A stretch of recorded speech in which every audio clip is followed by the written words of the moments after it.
حضرت سیدنا عبداللہ بن مسعود رضی اللہ تعالیٰ عنہ سے ایک شخص نے عرض کیا، میرا جس لڑکی سے نکاح ہوا ہے میرا گمان ہے کہ کہیں وہ مجھے ناپسند نہ کرے۔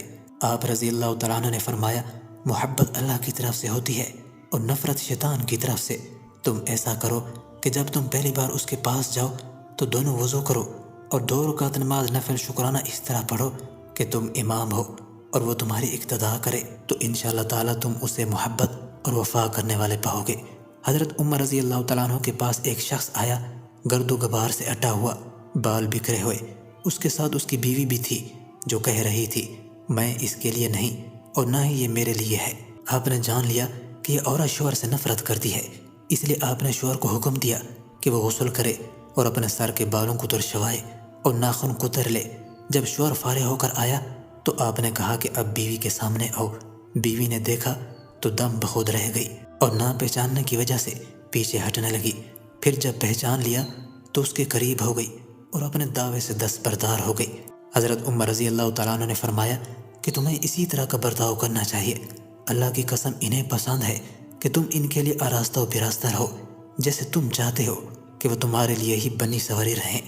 حضرت سیدنا امام غزالی رحمۃ اللہ علیہ فرماتے ہیں، جماع یعنی صحبت کرنا جنت کی لذتوں میں سے ایک لذت ہے۔ حضرت جنید بغدادی رحمۃ اللہ علیہ فرماتے ہیں، انسان کو جماع کی ایسی ہی ضرورت ہے جیسا کہ غذا کی۔ حدیث میں ہے کہ مرد کا اپنی بیوی کے ساتھ اکٹھے ایک بستر میں سونا افضل ہے، مگر یہ کہ کسی ایک کو عذر ہو۔ اس لیے مقصد ہم بستری کرنا نہیں ہے، بلکہ مقصد بیوی کے ساتھ دل کو خوش کرنا ہے۔ بیوی کے دل کو خوش کرنے کے لیے ایام کے دنوں میں بھی اس کے قریب ہو جانا گویا انبیاء علیہ السلام کی سنت مبارکہ ہے۔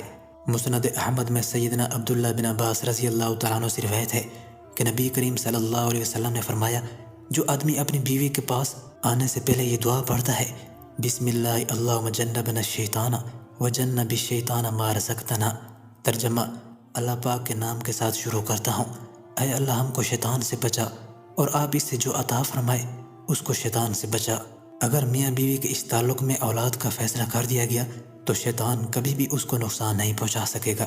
فقہائے کرام نے فرمایا ہے کہ شوہر اپنی بیوی کی مرضی کے بغیر زیادہ سے زیادہ 4 ماہ کی مدت تک اس سے دور رہ سکتا ہے۔